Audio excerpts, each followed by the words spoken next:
Om Shuklambaradharam Vishnum Shashivarnam Chaturbhujam Prasannavadanam Dhyayet Sarva Vignopashantaye. Om Sahana Vavatu Sahanau Bhunaktu Saha Viryam Karavavahai Tejasvinavaditamastu Ma Vidvishavahai. Om Shanti Shanti Shanti. So namaste. I am extremely happy to be joined with Keshav ji today, and we've known each other for a while, and I think many of our viewers have also seen us interacting online and have interacted with Keshav ji personally.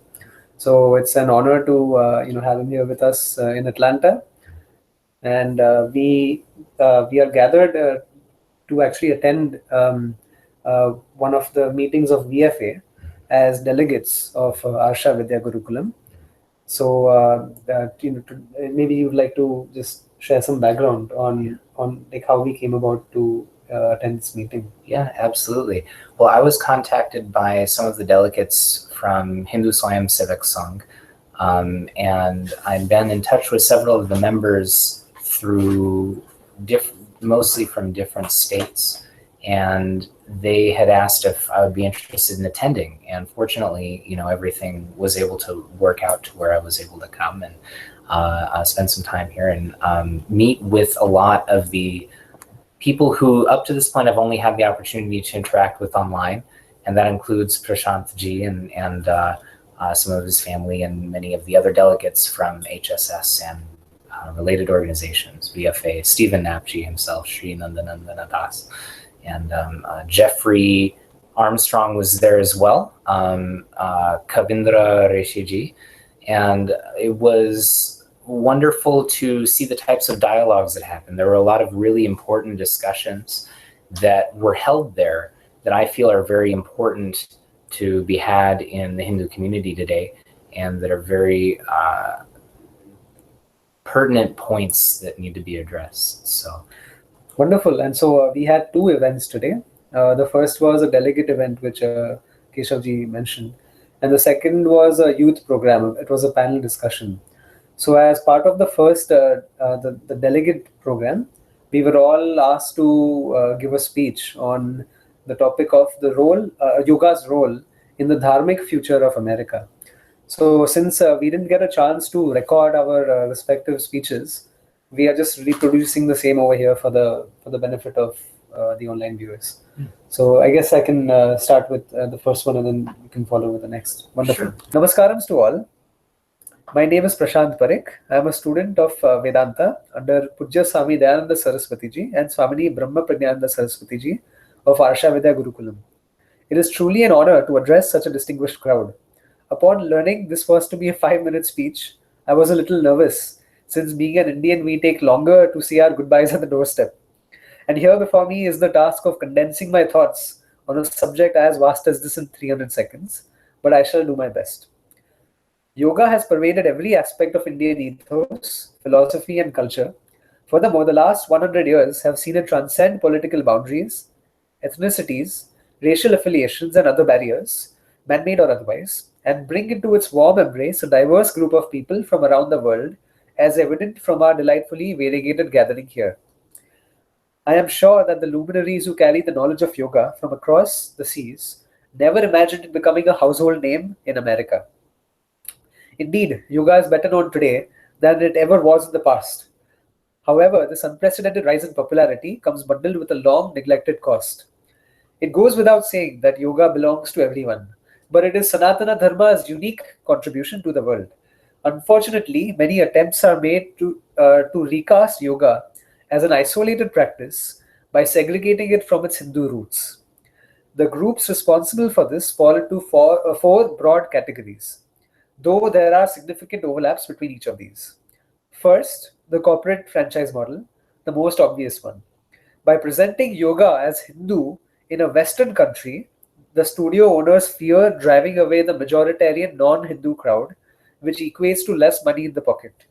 Owing to this, yoga has been entirely segregated from its traditional connotations and reduced to mere exercise, uttered in the same breath as Pilates, aerobics, and of course, Zumba. Second, ideological and political motivations. There is a surprisingly large number of yoga teachers in America who are ideologically motivated to reject yoga's Hindu roots. The vast majority of their ideas concerning India come from second-hand, unreliable, and rabidly anti-Hindu sources. It is not uncommon to find these individuals petitioning abroad for, say, Kashmiri separatism or criticizing the dharmic way of life in India. I was in for a rude shock upon discovering how deeply these anti-Hindu ideas have penetrated the yoga narrative in America. This has become a serious concern for many of us and has given rise to several heated debates that my friend Keshav bhai, myself, and other like-minded individuals have actively participated in. Third, the fringe groups, defined by their over-the-top shenanigans. Nude yoga, sex yoga, beer yoga, dog yoga, which is yoga with your dog, yoga, rage yoga, karaoke yoga, cannabis yoga, and last but not least, tantrum yoga. These are all real and can be looked up online. None of them come even close to what we Hindus consider yoga to be. And finally, let's not forget our friends, the missionaries. Indeed, no problem is truly complete without some missionary involvement. This doesn't require much elaboration, but missionaries have wreaked great havoc in India by misappropriating yoga and digesting our practices by mapping it onto their own. For instance, turning Surya Namaskara into Sun Namaskara, spelled S-O-N, referring to Jesus as the Son of God. This so-called Christian yoga is an increasingly growing phenomenon in America and, as with all missionary activities, has been spreading their tentacles in other parts of the developing world as well. Each of the four groupings I addressed above, the corporate model, the ideologues, the fringe group, the missionaries, have both different as well as overlapping motivations for divorcing yoga from Sanatana Dharma. But the end result is the same, the slow but steady chipping away of yoga from its traditional dharmic roots. Another feature each of these groups have in common is obfuscating the term yoga. A common argument given is that yoga can mean anything one wants it to mean. But by simple logic, a definition that includes everything defines nothing. And we need look no further than our Shastras to arrive at the correct meaning. So what is yoga? Patanjali Yoga Sutras define yoga as yogas chitta vritti nirodha, cessation of the flow of thoughts. The Bhagavad Gita gives us three definitions of yoga. Samatvam yoga uchyate, equanimity is yoga. Yoga karmasu kaushalam, appropriateness in action is yoga. Dukkha samyoga viyoga yoga, dissociation from the association of sorrow is yoga. Then there are several Yogopanishads, such as the Shandilya Upanishad being a notable example, which add further elucidation. So it is quite clear that our rishis had very specific ideas of what yoga is. Therefore, I submit that rather than redefining yoga in an outsider's context, we need to rediscover yoga for what it is. Finally, I will end by saying, thus far, our dharmic leaders have done a tremendous job bringing yoga to every corner of the globe. The future dharmic leaders of America will be tasked with the new responsibility of safeguarding and preserving yoga's traditional essence, re-establishing its connection with Sanatana Dharma, and to teach and practice yoga in the way it has been intended by our Sampradayavid gurus. Harih Om Tat Sat, Shri Krishna Arpanamastu. Keshavji, if you could also read your speech and response to the question. Absolutely. Thank you. Shri Guru Bhyo Namaha, Harih Om. My name is Keshav, and I am also a student of Varsha Vidya Gurukulam in their diaspora, primarily Swami Taratmananda Saraswati Ji. I began my Dharmika journey through the Kauai Adhinam, through Kauai's Hindu monastery and their resources that they provide, and still use and promote their resources as well.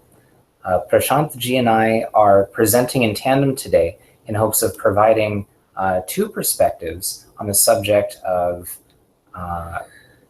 preserving yoga's Hindu and Dharmika roots, even as it expands into a global phenomenon, which will inevitably include not only different cultures, but also different faiths. Prashant Ji holds the perspective of someone born into the Hindu way of life and later became acquainted with, Western trends and New Age streams of thought. And I hold the perspective of someone who came to Hinduism after my exposure to and involvement with New Age thought systems. This brings us to the crux of the issue, actually, which is the H word, Hinduism, and the associations, many others, particularly in the Western context, and even more particularly in the Western yoga context, may have with the term. I have noticed that many yoga and meditation enthusiasts in the West have no qualms with identifying many practices as Buddhist, whether in origin or in character. The same comfort with Buddhist identification of practices does not, however, extend to Hinduism.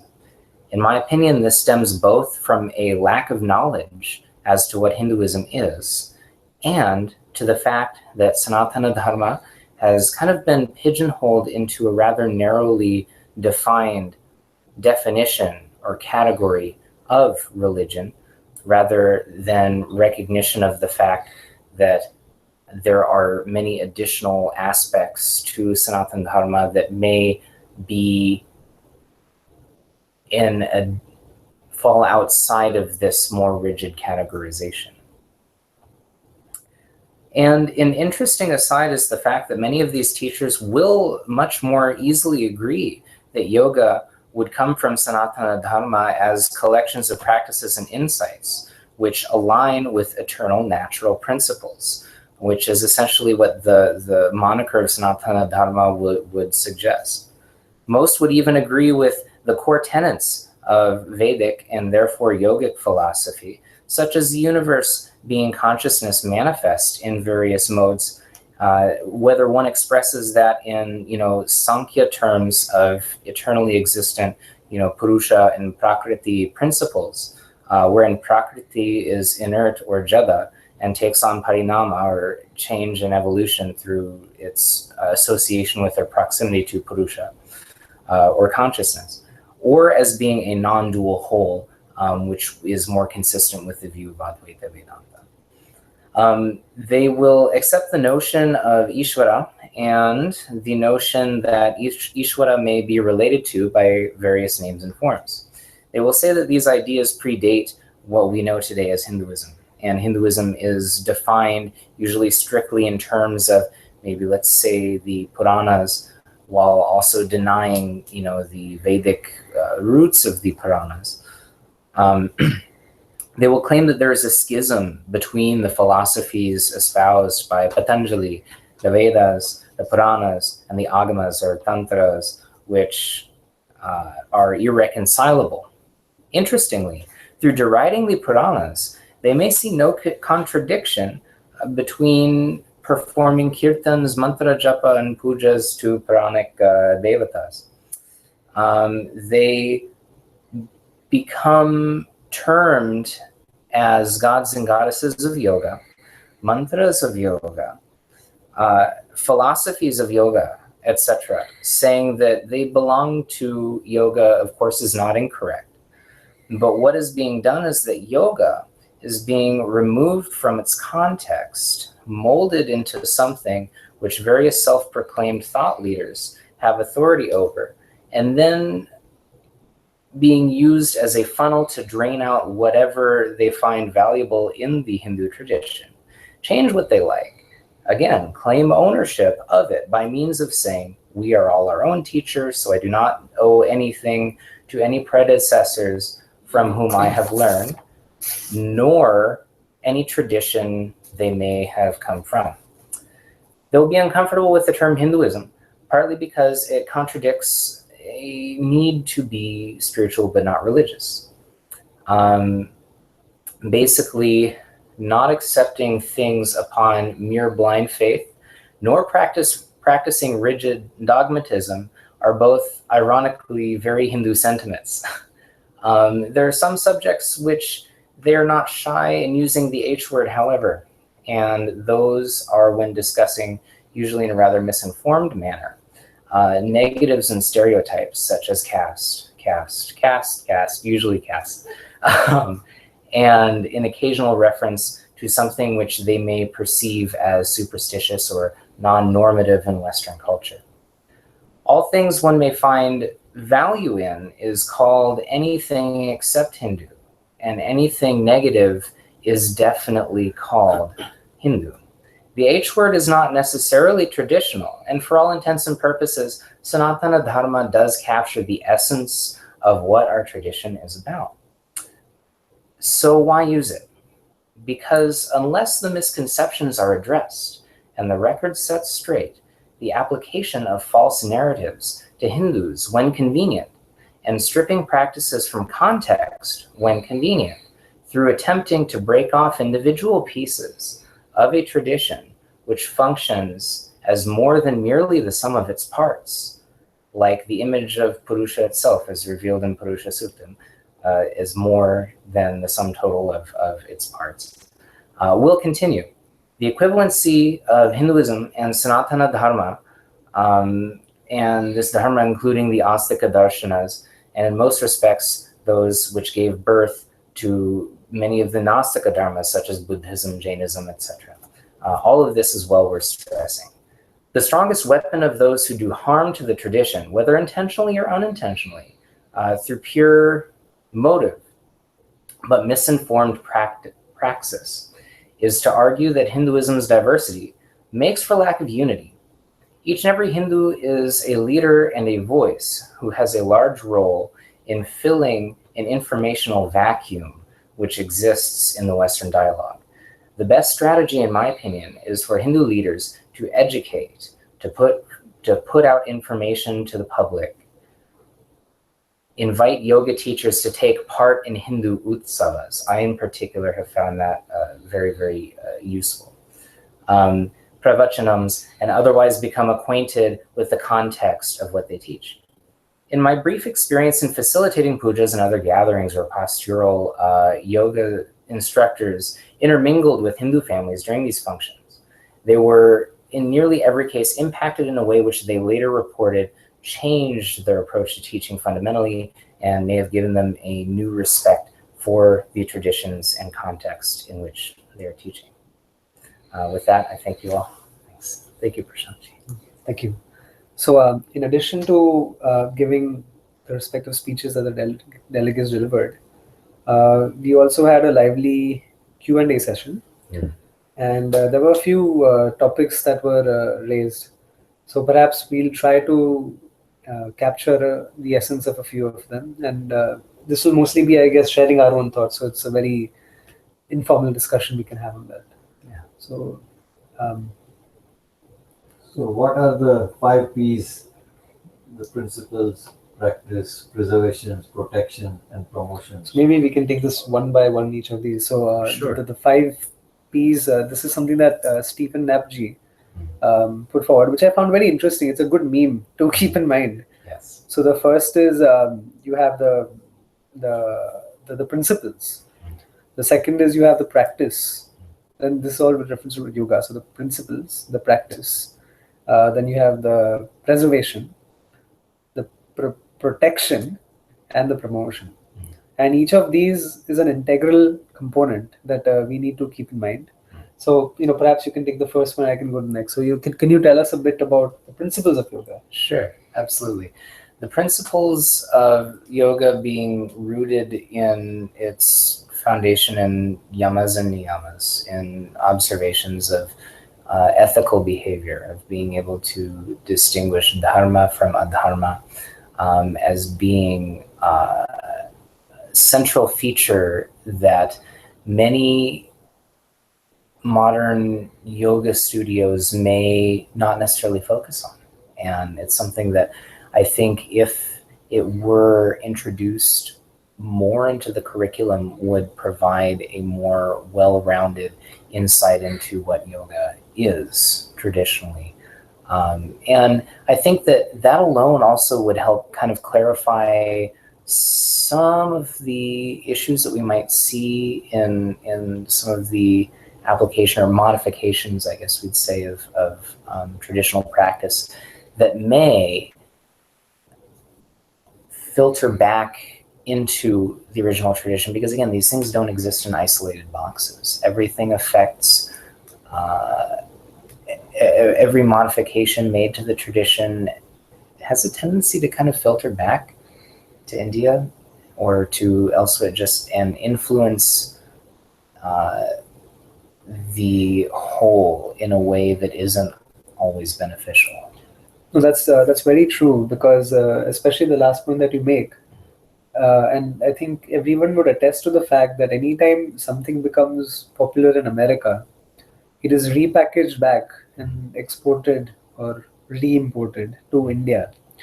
And so without knowing it from Bharat, and it was sent to the rest of the world through emissaries of Dharma. But when it came back to India and it became in vogue, this was the yoga studio culture, not yoga as a niyama or a yama or a set of principles and teachings or practice even. So I think one of, as you very rightly pointed out, when we speak of yoga and particular Ashtanga yoga, the primary focus of yoga, the way it is practiced in the West, so coming to the next one, the practice, it's all about asanas. Yes. And asanas are extremely important, no doubt about it. They are an integral component of Ashtanga yoga. You have yama, niyama, asana, and all the way up to samadhi. But that is not the end of it. There is, stuff to the left as well as stuff to the right that we are completely chopping out. So when and yoga by itself, even the asanas are associated with certain mantras. There are certain invocations, even in different body parts, for instance, which all gets thrown away when yoga gets secularized.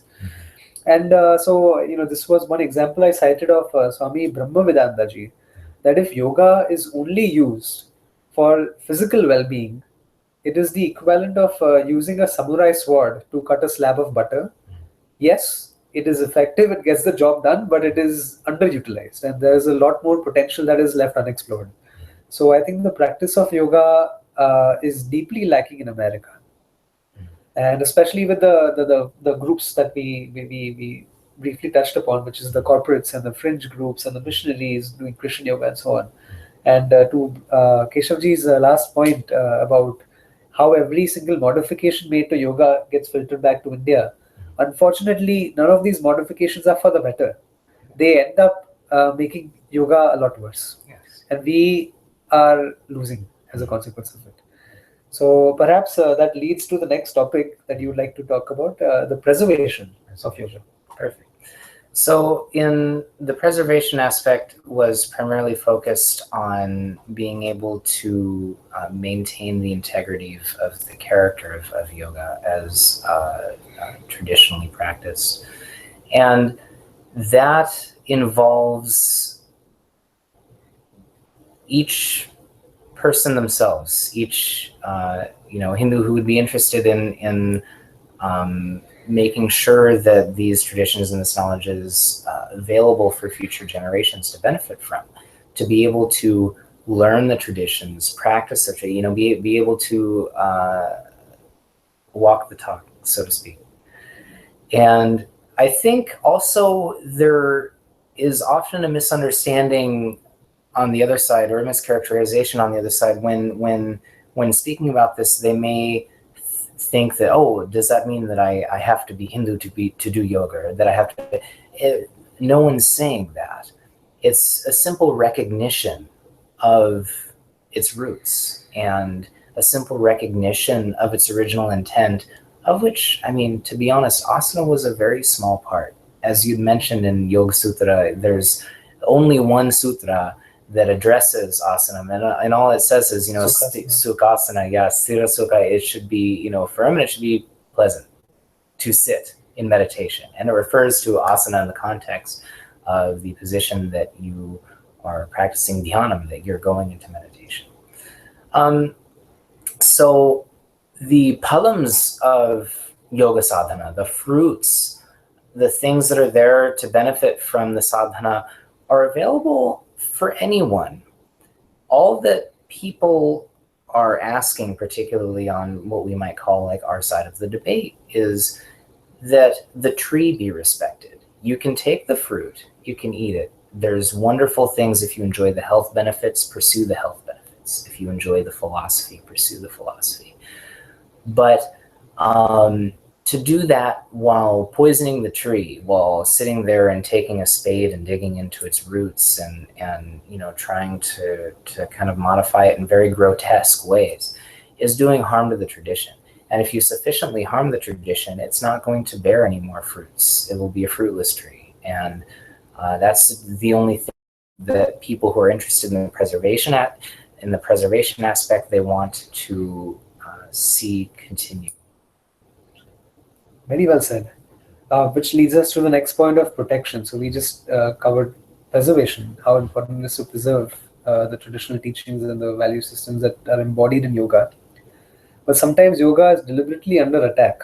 And by sometimes I'm being a little less generous, because it's usually under attack in the West, especially by so many who are ideologically motivated to divorce yoga from its Hindu roots, as we talked about.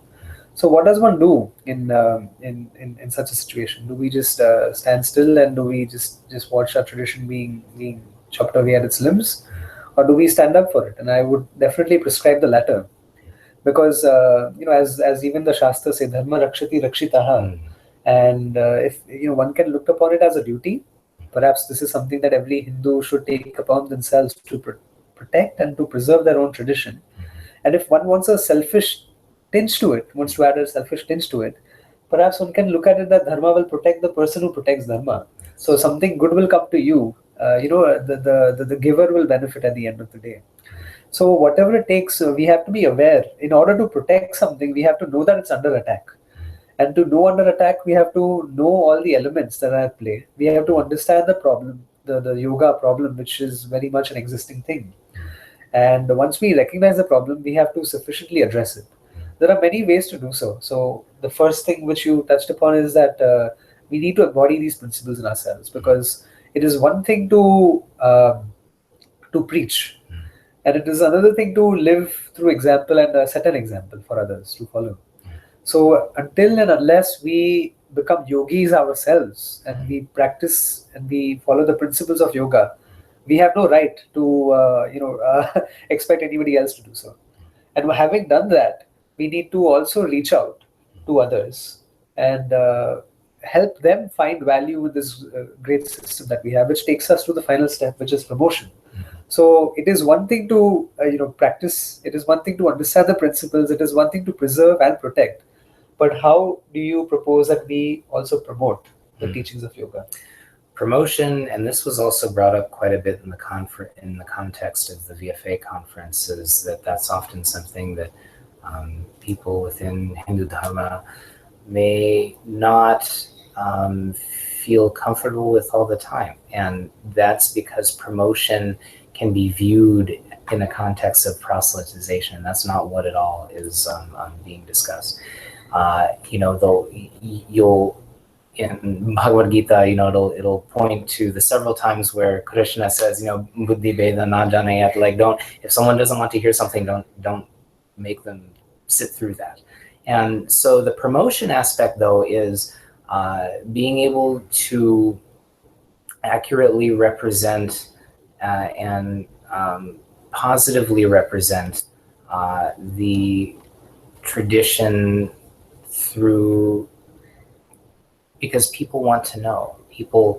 There's a large informational vacuum in the Western dialogue, and I feel like there's a big area of opportunity to have that filled by well-informed voices, and voices who, to this point may not have spoken up for various reasons. It's complicated, but I think more and more we're seeing a realization of the necessity for it, that if this informational vacuum isn't filled by well-informed, responsible voices, it ends up getting filled by ill-informed, irresponsible voices, people who may want to hijack certain things to serve a particular agenda. Specifically in academia, you end up seeing that quite a bit. Rajiv Malhotra as well also speaks very, very eloquently on a lot of the issues going on there. And with that, I can turn it over to you. Well said. Your closing point, nature abhors the vacuum. So if we are not willing to step up and fill that space, somebody else perhaps less qualified in the tradition may. And so it's always good to step up and put our best foot forward. So the next topic that we really spoke about was the role of technology in dharmic life. So I think technology is a tool that can be used or misused. So just something that we are very familiar with, because I think we have an active presence on Facebook. We post regularly on matters of dharma, on politics, on adhyatma, and so on. And so there has been no doubt a great benefit to us as well as others, I'm sure. In fact, I can speak for both of us that we started our dharmic journey through online resources. That is where we first got influenced, and we even got connected with many of our teachers from the internet. So there is definitely that positive point. Technology in the wrong hands can also be a tremendous waste of time, because Facebook doesn't. It's not only about spreading awareness and sharing news bites with our friends and followers and just companions. But it's also about you getting hooked onto it, and there are so many people, especially these tweens. I don't know if that's the right word. Oh yeah, no. But who are always on on Twitter. They're Twitterati. They're following somebody like Justin Bieber, or they're following some celebrity. And so technology is something that you use for your benefit, but never become a slave of it. So I think it's like the saying goes that a hammer can be used to build a house or to vandalize. And it's really up to the individual how they use it. One of the great, I think, and you had mentioned this in the conference itself, that a lot of steam that caught on during the Narendra Modi wave, the Modi wave, was through social media. And Hindus found a voice through social media. Prior to that, we had been pretty much subjugated and pressurized in this closed container, which we couldn't get out of. And this was our outlet for expressing ourselves, for being able to channel our own creativity, and at times even our frustrations, because it had been weighed down upon for so many, I would say, decades. And so while the old guards of the media houses and others aren't too fond of the social media outbreak, I think it has served a rather great benefit for Hindus as a whole.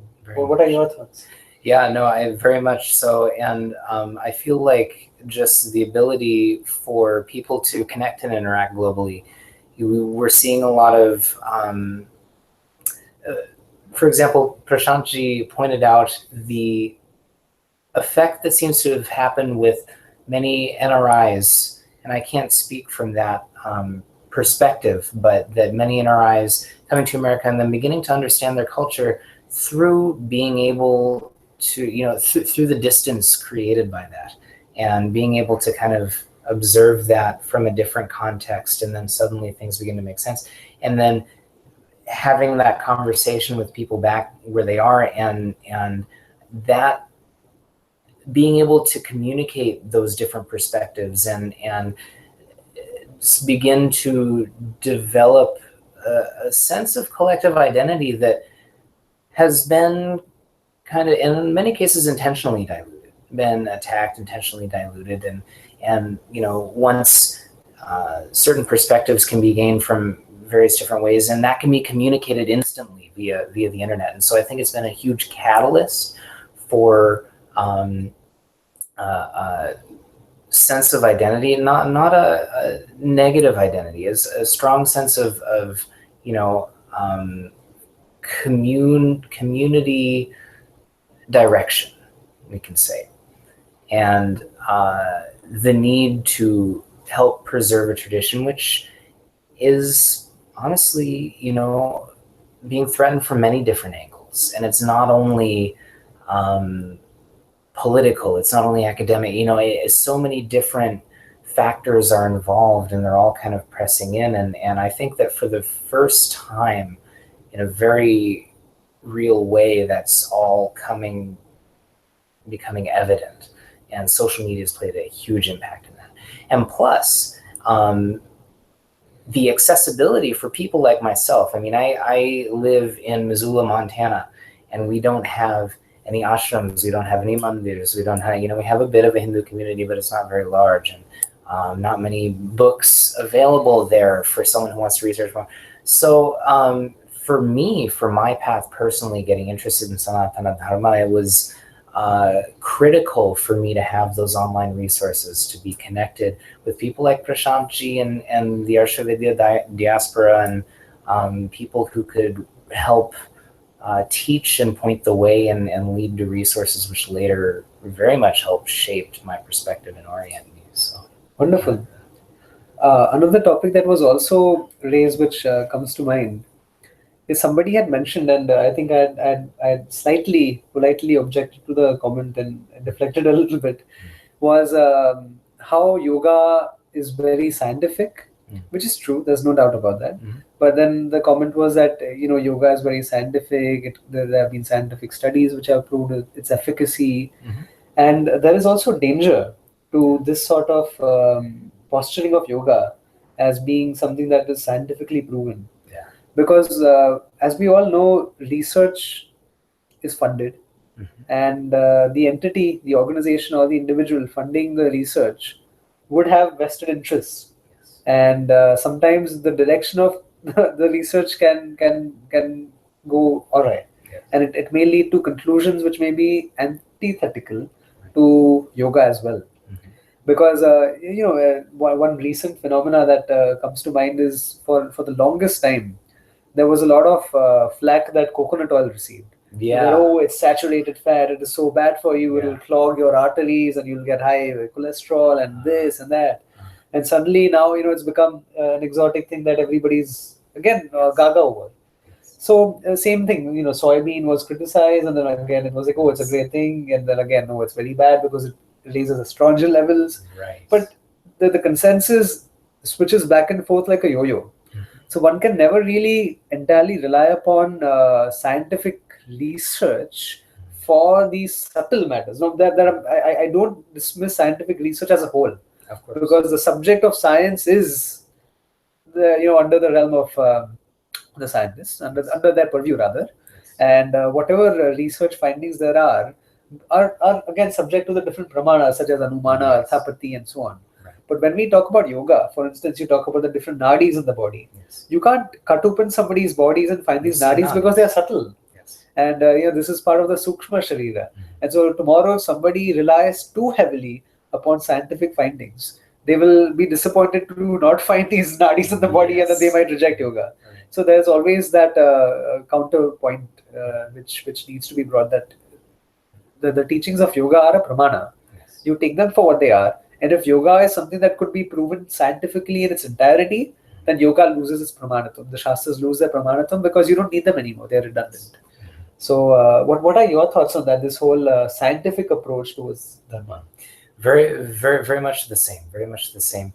It and I think that, science and Dharma, science is, after all, an aspect of Dharma. You have, the Vaisheshika Vimamsa. You have material sciences have always been a part of the Dharmika dialogue. They've always been there, and it's also was critically recognized the fact that strict material science, strict, when we're just talking about strict, solid, hard matter, that those studies go up to a point, and then you get beyond a point that certain pramanas don't function, and a different set of pramanas needs to be used. And so strict empiricism, and this is where the problem comes in a lot, because strict empiricists will even go as far as to argue that philosophical methods of reasoning aren't based in material science, and therefore they're invalid. But the very, empiricism itself is based on an epistemological conclusion that can only be arrived at through pure mental, reasoning. It's so, dismissing philosophy as non-scientific is itself, it's illogical. There's other modes of knowledge to be relied upon that aren't, simply transacted through the 5 outward-facing physical senses, and so that's where logic and shastra and things like that. That's where they come into the picture. I think emphasizing that is very true. And so it's like they are parallel tracks which don't meet. right. And they don't even contradict each other. They just have their own domain which they are responsible for, and that's that.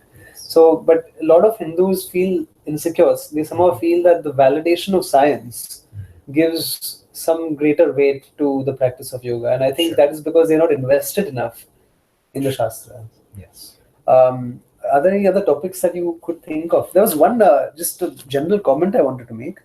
There were I don't want to take names, Okay. but there were a few speakers who stated the oft-quoted, I am spiritual, but I'm not religious. Sure. And our organization is spiritual, but it's not religious. Yes. So what are your thoughts on this spiritual but not religious part? Of course. So what is usually being communicated is that religion in that context is being defined as, andhavishwasa, as blind faith, as a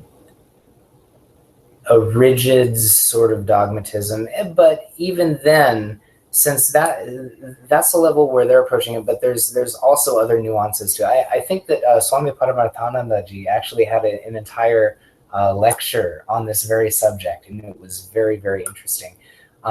But essentially, religion, when defined as core aspects of respecting certain principles and the recognition that it is my duty not to harm others, and that there are certain responsibilities that each individual has in life, and those responsibilities are also derived from, what we would call like vrina, the debts that we have to predecessors before us that carry on traditions that are there for good reasons. And so I think that when spiritual but not religious is used, it's also a rejection of tradition, all tradition, and that's a different type of andhavishwasa. That's a blind faith that everything that has come before, since it's associated with this, that thing or the other, it's all bad and I need to get rid of it all. And that's another, kind of blind statement. What do you want to learn? Yeah, absolutely. And it's also a bit of living in denial. Yes. Because even the spiritual components of their belief system ultimately stem from tradition. Yes. So if one were to speak about the Atma, where else does it occur but the Vedas? Yes. If one were to talk about karma, where does it come? Because karma is a very spiritual topic that people will adhere to, but then they'll say, oh, but we're not Hindus, but we believe in karma. I mean, if karma is not Hindus, I don't know what is. Sure. Yeah. And I think there is a lot of confusion in the mind of people prior to making such a statement. Because if you scratch it beneath the surface, it's fluff. It doesn't stand for much. To be spiritual but not religious implies that there is a set of concepts that they are relying upon, which have come into existence independently, outside of the context and the construct of any religion, which is obviously not true. Sure. So yeah, very well said. Are there any other topics that come to mind, or observations on what we've encountered today? Yes, yeah. So on that, continuing on that point too, I feel it's a very important subject for discussion. It comes up quite a bit, and actually that is a major driving factor in a lot of what we see behind things being separated from Hindu context and trying to avoid mentioning that at all costs. And that is that there is a perception that identifying something, that using a functional label somehow negates all of the other labels. For example, people will say, well, karma is also a Buddhist concept. And it's like, yes, it is.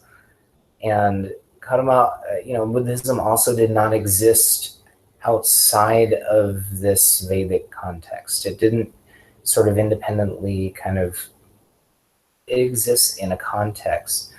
Jainism, all of these Indic Dharmika families, they are very intimately entwined. And so when we're talking about, you know, Vedic or Hindu roots of things, you know, we're also including those traditions as a part of, you know, the Dharmika Samvada, you know, this dharmic conversation that happens between all different perspectives and darshanas and things.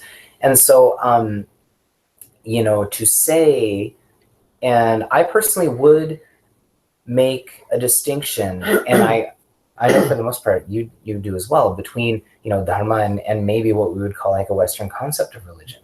There's kind of a fluidity. There's of dharma, and ideas are exchanged much more freely. Questions are not only not denied, they're actively encouraged. It's, you know, asking as many questions, raising as many doubts as possible, and actually really aiming to find the truth and not merely accept something that has been told without an investigation into it. That's anathema to the dharmic method of learning. So I think simply emphasizing those differences may help clear up a lot of misconceptions with what we're saying when we're talking, you know, about dharma and its relationship to these things, and might avoid a lot of negative view on what we're saying. True. And in fact, almost every Upanishad is a dialogue between Guru and Shishya. So one is encouraged to ask questions and challenge one's assumptions about oneself, about the world, about Ishvara, about everything in life. And it is only through questioning these assumptions that you get answers. And I think, as Stephen Knappji today mentioned, that, you know, if you go to the church and you ask many questions, you're asked to keep quiet and shut up, because the Lord will reveal himself when he wants to. What kind of Lord is that? Sure, yeah. But and so that's a very interesting point for sure. Anything else you can think of? Off the top of my head. No. Sorry, we are so zonked. We just came home really late. It's almost 12 o'clock in the night. Yes. But this has been a wonderful conversation. I'm so happy that you are here finally. And we had a really productive meeting at VFA today. And tomorrow we'll be celebrating International Yoga Day in Atlanta as well. So I think several groups are gathering in an open park. So maybe we can continue the conversation tomorrow, and we can do it in an interview format, which I wanted to do for a while. And perhaps we can talk about Westerners' approach to dharma, and, you know, how you got started. You could formally introduce yourself, your background, and let's take it from there. Great. So would you like to close with a Shanti Mantra? Sure, absolutely. Let's see, we will do Om Asato Ma Sadgamaya Tamaso Ma Jyotirgamaya Mrityorma Amritam Gamaya Om Shanti Shanti Shanti